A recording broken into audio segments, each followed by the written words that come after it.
This is a Word Within International production with Gail Knox, covering the book of John. So, if his purpose is so that you may believe that Jesus is the Christ and that believing have life in his name, what is the theme? What is he writing about? Who Christ is? Okay.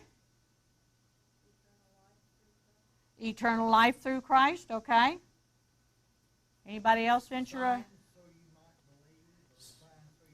Well, let's just kind of make a little list of things he's going to be writing about. One would be he's going to write about signs, right?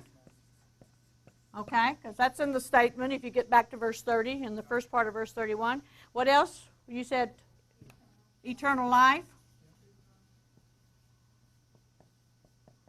Okay. That's the only way you can get it, but I will spell it out there. Okay. What else? Jesus is God. Okay, now, who he is. And he starts this book out with a lot of information on showing you how Jesus is God, doesn't he? Okay? So, any of those things, I put life in Jesus' name, just kind of picking up off this last part, that you may have life in his name. If it's in his name, it's going to be through him, so that ties together nicely. And for verse, it's always going to be John 20, verses 30 and 31. Because that theme, what he's writing about, comes off of his stated purpose.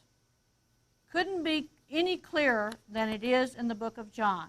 When you're looking at the other books and trying to use this method, you're going to have to come to some conclusions and work with it a little bit in order to come up with it. I just love it when it's stated because it makes it so easy for us. Okay.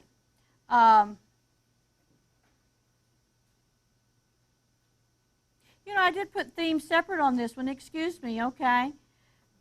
Under theme, just list the things that we have over here. And I put who Jesus is, which you mentioned, Winnie. Who Jesus is, what he does, and what life in his name is all about. Those are the three things he's going to be talking about. Who Jesus is, what Jesus does, and what life in his name is all about. If he's telling you, I'm writing so that you'll believe and have life in his name, it would be kind of stopping short, wouldn't it, if he didn't tell us a little bit about what that life in his name is about. If I want somebody to believe, I'm going to kind of show the benefits of it for them. Okay, any questions at all on that? How did you do, incidentally? Had some great ideas coming up from those of you who have the courage to speak up. So if it's difficult for you, do not worry, please, because it just takes a while to start seeing these things as you read. The first time I took John, which was one of the first classes I took many years ago, I read through the whole thing and I didn't see a stated purpose at all because it was 21 chapters of reading. How am I going to find one little stated purpose in there? But as time went on, these things became much easier for me. So just be patient and you will grow in this. All right. What I want to do today, so that I don't get ahead of you and where you are in your homework, I'm going to spend some time talking about the background that leads up to when the events of John actually happen, okay? I'm going to go back into the Old Testament because you cannot understand the New Testament completely without understanding the Old Testament. And so I really want to start with the book of Daniel and a particular vision. How many of you are aware of the history of Israel or Judah, because it's split into two countries, or two nations, Israel on the north and Judah on the south. And Israel went into captivity, overtaken by Assyria 100 or so years before Judah, but then Judah is overcome by Babylon. And I'm looking for the book of Daniel. You're probably already there, and I'm trying to talk and look at the same time. King Nebuchadnezzar was the king at the time that Babylon comes in and takes over Judah. And King Nebuchadnezzar had them bring back the cream of the crop, the young men that were physically beautiful, that were very healthy, that were very intelligent, that were charming and all of this. And he brought them back and made them part of his court and educated them and fed them and did everything to better them that he could. It's like getting the most talented people in your company, and you're going to want to develop these to make them even more desirable to other people. And then Nebuchadnezzar has a dream, and this dream was kind of bizarre, and he wanted an interpretation to that dream, and he called his seers together and asked them to tell him the interpretation of this dream. But he says, so that I know that you really know your stuff, you're going to have to tell me what the dream is. He wouldn't tell them what it was. And, of course, they couldn't do that. And so he's going to punish all of them, and Daniel was in the group. He wasn't called in to start with, but he would be in those that would be executed. And so Daniel says, let me talk to King Nebuchadnezzar, and he gets an audience before him. And Daniel tells King Nebuchadnezzar what his dream actually was. And I want to look at that dream because the dream is kind of important. So if you will turn with me to Daniel chapter 2, let's look at verse 31.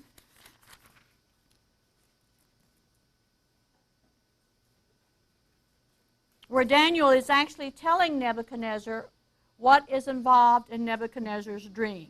Now remember, Nebuchadnezzar won't tell him anything about it. And here's what Daniel says. You, O king, were looking, and behold, there was a single great statue. That statue, which was large and of extraordinary splendor, was standing in front of you, and its appearance was awesome. The head of the statue was made of fine gold, the breast and its arms of silver, belly and its thighs of bronze, its legs of iron, its feet partly of iron and partly of clay. You continued looking until a stone was cut without hands, and it struck the statue on its feet of iron and clay, and crushed them. Then the iron, the clay, the bronze, the silver, and the gold were crushed all at the same time, and became like chaff from the summer threshing floors.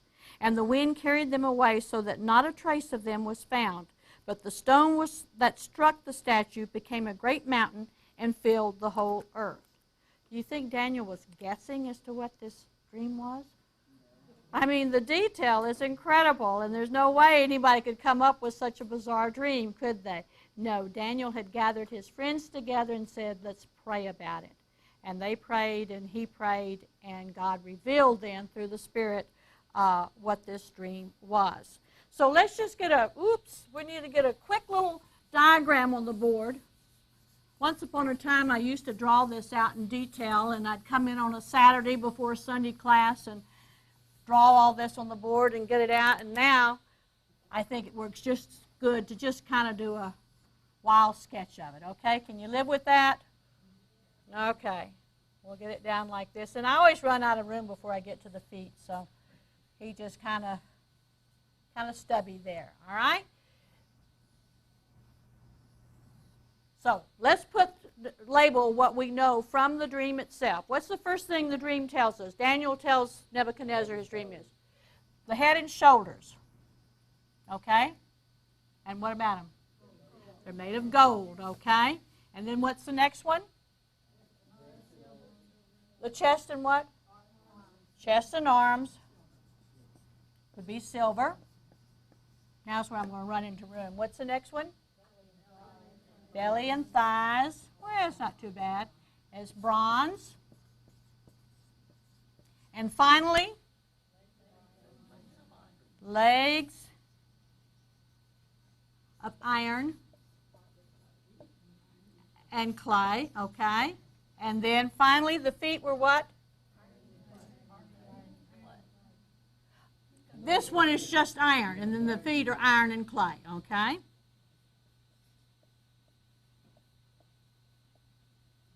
So that's kind of a little diagram of what the vision or the dream that Nebuchadnezzar was having.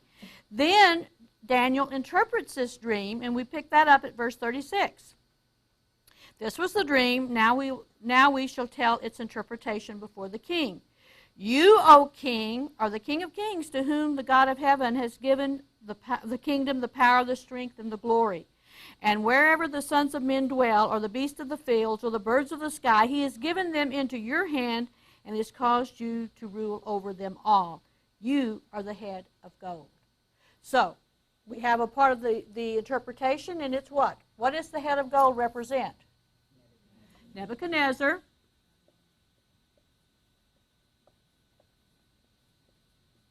I'm just always so proud of myself. I can spell Nebuchadnezzar, can you? Yeah. And Nebuchadnezzar is king of what nation? Huh? Babylon. We didn't read in what we were reading there, but you do in other places, okay? So this would be Babylon. And then he goes on to say, in verse 39, and after you there will arise another kingdom inferior to you, then another third kingdom of bronze, which will rule over all the earth. Then there will be a fourth kingdom as strong as iron, inasmuch as iron crushes and shatters all things. So like iron that breaks in pieces, it will crush and break all these in pieces. So he goes on to tell us what the next ones stand for, but it's a little vague, isn't it? He says of this one, what is it? Another kingdom inferior to yours will take over, right? So this, we'll just put inferior kingdom. No, let's say to Babylon.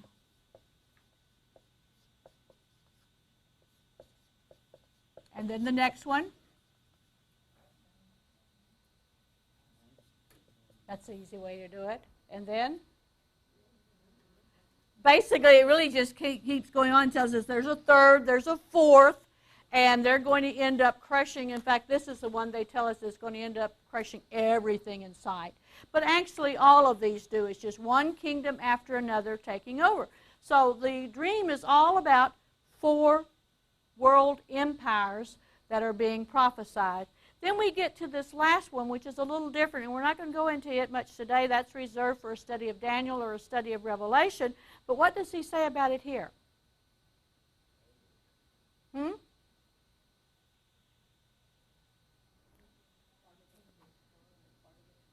Part is strong, part is brittle, okay? Let me see how he says in here. I have to read on a little bit further than I did. I stopped short. You won't get it. And as the toes of the feet were partly of iron and partly of pottery, so some of the kingdom will be strong, some of it will be brittle.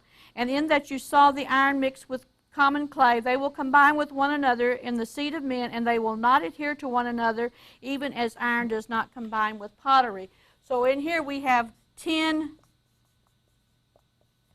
kings that are very loosely associated. They won't combine, it says, all right? And they're brittle. And then he goes on to say, I didn't pick it up before. Yeah, I did. But up in verse 35 says, the stone that struck the statue became a great mountain and filled the whole earth. So there is a stone that rolls in here and knocks everything out of the way, all right? And that stone, it tells us up above, how does it identify it?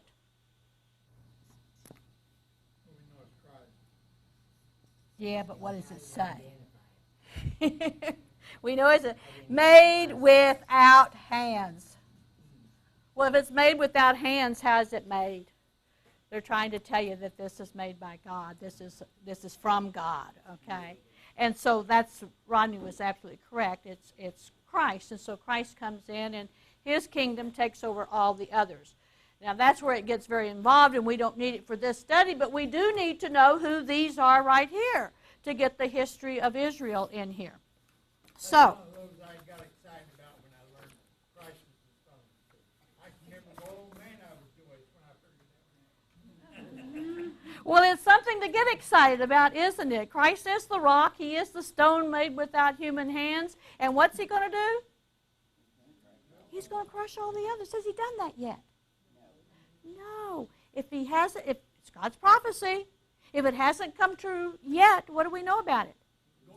It's going to happen. So the day is coming when Christ is going to destroy all the other kingdoms, overcome all the other kingdoms. and set up his own kingdom. And that's something we have to look forward to, right? It's something I certainly look forward to more and more every day as this world that we're living in seems to get a little bit more muddled up than it was the day before, you know. Yes? When you're talking about this, how many people do About the stone? Oh, well, quite a few. Quite a few. Quite a few. This is you know, there's all kinds of different opinions, and some are a little bit valid, but some are not at all. Okay, so we'll get into these others, hopefully, before the hour is up, but I want you to see that right now we have Nebuchadnezzar is that head of the gold. That's where this prophecy starts. And that is already, I've already talked about that, and that was that Daniel was conquered, Israel, Judea was conquered by Babylon, and Daniel and his friends were taken in captivity into Babylon.